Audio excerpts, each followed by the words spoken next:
Hello, YouTube. Since this game's been out for a month, exactly as of today of this recording, and hopefully when I upload this video, and I've got 70 plus hours in the game, I figured, hell, let's do a thoughts of review of this game at this point. And this is coming from a big fan of the Souls games. Like in general, I'm a casual gamer. Like, my library of video games that I play is either RPGs like Pokemon, Dark Souls, and fighting games like Tekken, Street Fighter, Mortal Kombat. That's about it. There are some rare exceptions where I slot some games in, like a Xenoblade or a Final Fantasy when that comes out.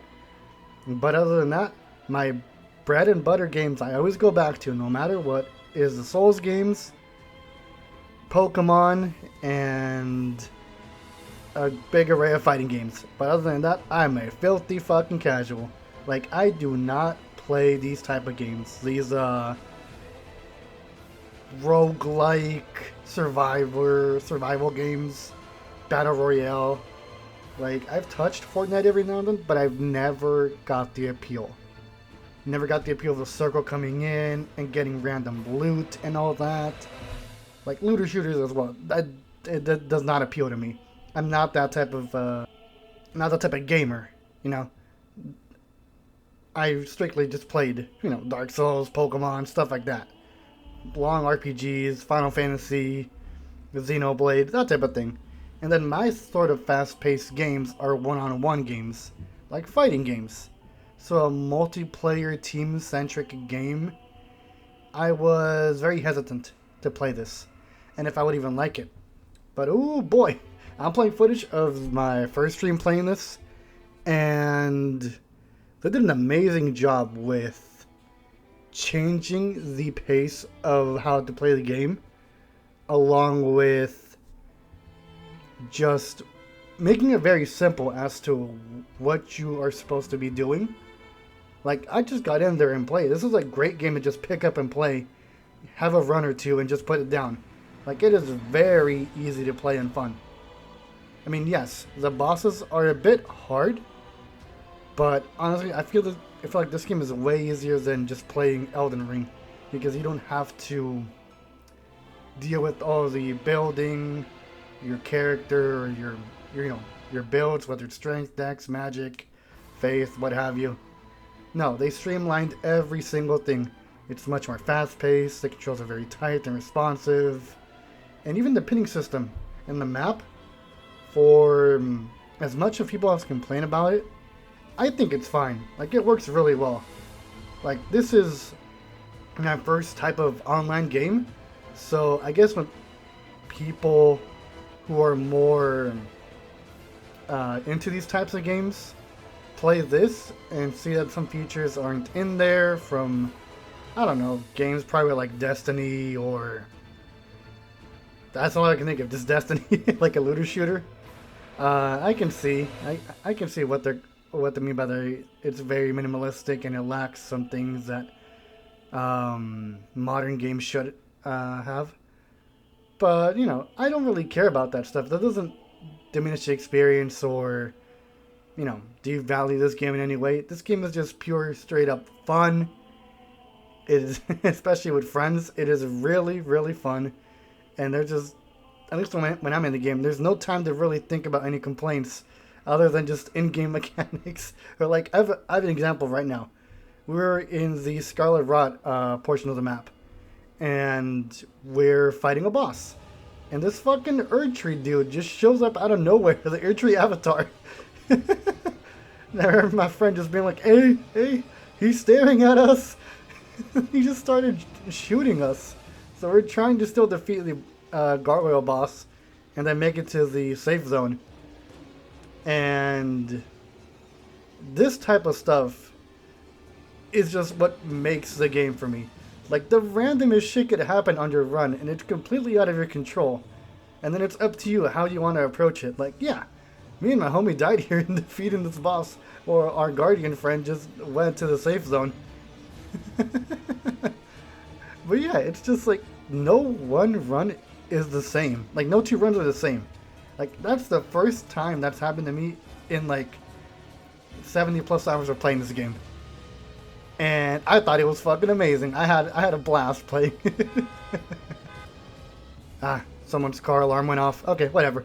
Point is, the game is really fun and fast paced and like the polar opposite of Elden Ring.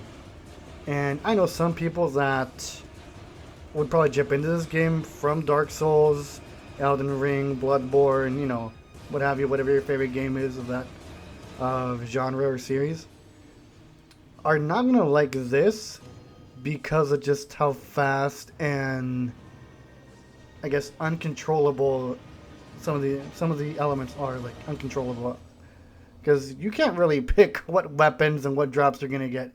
You can go to the specific area where it's marked, like some of the magic camps, lightning camps, and hope you get a weapon that works for the character you're playing or your build. But, you know, it doesn't always work out that way. But that's what makes this game really fun. And that's coming from someone who doesn't play these types of games. Yeah, and I think it also took a lot of people some time to get used to this type of game and have it click with them. Because I've noticed on Steam, the reviews went from mixed to very positive as of recently. And it's like just around the same time where me and my friends really got the hang of this game, and we're going in there and actually doing some good damage to the bosses. We're able to work as a team much better now. Because the first few times we were playing it, holy shit, we were getting our shit rocked. And yeah, I'm sure if you go back and watch my streams from the first like week of the game, oh boy, I was playing this game all wrong. I was taking my sweet ass time with some things. I was just standing there in the storm, trying to look at the map to see where I'm going. Not really understanding what to do. I remember I died during the tutorial because I didn't know what the blue thing was. I walked in the storm like, is this what this game wants me to do? But no. Yeah. This game is fucking fun. But let's move on. Let's move on to some of the negatives. At least, they're not game-breaking things, but there are things that do annoy me. Like, some of the bosses are very, very bulky. Like, they don't react or stagger to some of your moves. Like, one of them being the bell-bearing hunters. Like, when the game first came out, I didn't think much of him. I would just run in there, shoot him, try and do my thing. But now that I actually know how to play the game, and you're getting weapons, dropping weapons for your teammates, trying to get the best damage or, you know, loadout for each one of your guys. And then you run into Bellbearing Hunter, and if you're not, like, a high enough level, regardless of what gear you got, he's not going to react to your moves. I mean, yes, you can parry him, but if you're not doing a lot of damage, it's not worth fighting him specifically. Like, he's the only boss where if we run into that little room underneath the castle and he's there, we just we hesitate whether we want to fight him or leave, because it might not be worth it to beat him, you know, for the time limit. But yeah, that's the only one I can think on top of my head where like a boss is very overtuned. I mean, in terms of bulkiness. And the other one was the Gaping Jaw. He made my shit drop frames consistently when the game first came out. But now, I think thanks to some updates, they fixed that. Because when I fought the upgraded version of him, he had way more effects. Way more lightning, way more purple stuff going on the screen, and it didn't drop nearly as bad. So, you know, props to From Software or Bandai for putting out that patch and actually fixing that issue. And then my other big negative, I only have two. It's just bosses being overtuned and no crossplay / cross progression, which is kind of odd for a game like this. Even I know that these types of games normally come out with that sort of feature. Like a Fortnite. that has crossplay and cross progression. I mean, hell, fighting games have that shit nowadays. Like, I can pick up Mortal Kombat 1 on my PC Steam Deck, put it down, and come back like a week later on my PS5 or my girlfriend's PS5 and pick up where I last played off, go on Combat League, you know, have a good time as best you can with that shitty game. I love that shitty game, but I'll give it its props. It's got crossplay, cross progression, and I can just do that with whatever copy of Mortal Kombat 1 I've got. But with Elden Ring, Nightreign, you can't. And that's very annoying because I don't see why they wouldn't. I mean, especially when it's published by Bandai. They are the developers for Tekken 8, and that has crossplay. No, it had the best crossplay of the three big fighting games in my opinion, and none of them thought to have From Software implement crossplay for this title. I don't know, I find it very odd that it just wasn't in here, and I hope it does get included at some point. That would be great. But yeah, as of now, those are my only two complaints. I do think crossplay is very, very much needed for this game, especially if players start to drop out over time. But yeah, those are my only two negatives, honestly. I think this game is really, really great. It's really fun with by yourself, with randoms, or with your friends. Well, obviously, any game is fun with your friends. Oh, you know, there is one more thing I did think was not a negative per se. Actually, yeah, because I don't even remember the music besides the title screen. Yes, the music. I once again don't like the music in this game. Just like in base Elden Ring. I am a Dark Souls 3 stand. I think Dark Souls 3 has the best OST of any of the Souls games. You know, the From Software ones at least. Those ones, or that OST, is peak. That's the best one they've ever produced. And this one is just very lackluster. There are a few tracks that do stand out to me. Like the title theme is very nice, and then the Libra boss fight theme was memorable for a little bit. just a little bit. Not by a lot, but I remember some little parts of it. But yeah, that's it. Just the three negatives. Some bosses are overtuned. Some of the music is very lackluster. Actually, a lot of it, in my opinion. And then some of the online features are missing, which should really have been in the start, and hopefully are, you know, later on in the game, and hopefully soon. That would be great. I could just pop the shit on my Steam Deck and play with my friends, hucking over my PS5 over there. That would be great. That would solve the issue for LAN parties. We don't got enough room or screens for for 3 PS5s. Yeah, let's move on to the things that I really do like about this game, though. It's very easy and pick up to play, and it is very easy to melt some of these enemies away. Like mainly the day 1 and day 2 bosses, like they melt when you have a good loadout for your character, and even better loadout when all 3 of you, your whole squad, has, you know, good loadouts.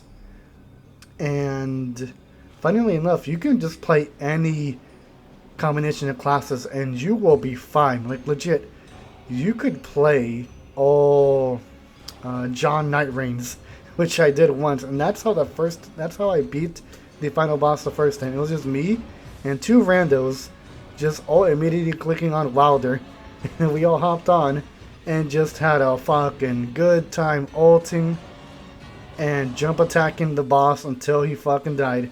Not just the final boss, every single fight. That's how we treated every single enemy. Just go to Evergels and slap the shit out of everything with 2 great swords. And then Iron Eye I've seen is also really good. And I've also heard some good things about solo runs nowadays where you get one in one free revive at the start of the expedition. So that is very nice that they actually listen to the community and put in something to help out solo players. Now, as for what else they could do with the game to keep it fresh, besides adding these big, over-the-top, upgraded versions of the bosses, I think some brand new bosses or adding in some legacy boss type of challenges, like a Dark Souls 1, 2, 3. Hell, even add some of Elden Ring's bosses here. That would be fun. Like, this is already a boss rush type of mode. And, you know, why not add in somebody like the Pursuer chasing you around the map? Or somebody like, I don't know, Gale as like a Night Lord. Wouldn't that be amazing? Like, there's just so many things they could do with this game. Or, you know, make new bosses. Because I know there's a DLC thing. I didn't buy it, but it's like 15 bucks. There's some sort of paid DLC that's going to be coming out at some point. We don't know what it is, but I hope it's a boss. Like a new boss or two, or something like that. Or new classes to play as. Hell, they could add new skins too. There's legit a lot of things they could do to keep this game going. And I'm very surprised with just a span of a month is they've added 2 free, you know, super bosses, and a new currency, a new shop, a new way to buy skins, and there's still so much more they could add to this game. Like, the possibilities are endless. Like, I'm open to this idea. I don't think it'll happen, but imagine PvP type of combat in this game with how fast and random your builds and equipment are going to be. You could come up with some crazy ass matches with that, and it would legit be more similar to Fortnite than it already is. I mean, I think it's a good idea. I think it would be fun. I mean, that makes me also think of what they're going to do with Duskbloods, because isn't that supposed to be an online PvP, PvE Souls-like game? Which I don't even know why they have to differentiate it like that. Well, I guess we'll see. Because I remember seeing in the trailer a character flying, so that looks insane. And that's supposed to be a PvP type of game. I don't know. I mean, I'm looking more forward to that than I was when it first got announced, just because of how well this game went. And how quickly this game won me over. But yeah, I'm feeling optimistic about this game. Yeah, the only thing left to do now is just get the platinum on PS5, get all the achievements on Steam probably, and because yes, I bought it on both, because there may not be crossplay, but you know, I still wanted to get both copies. Actually, that has nothing to do with that. I just wanted to get both. I wanted to play on my Steam Deck as well. But yeah, thank you all for listening to a random casual Dark Souls 3 stand. Just ramble on and on about this game. But yeah, this game's great. It opened me up to this type of genre or genres, like roguelikes and survival games. Like, I actually want to play Hades now. Like, I bought it on Switch years ago, but I never tried it because the idea of roguelikes and random loot just turned me off. I didn't want to give it a shot. But now I do. And it's because of this game. This game opened my eyes about this genre. So yeah, all I have to do is get the platinum and do some solo runs with Recluse, which I really, really want to do. I've heard Recluse is the worst character to do that with, but she's my favorite character, so I'm going to keep playing her. Yeah, peace out. Thank you.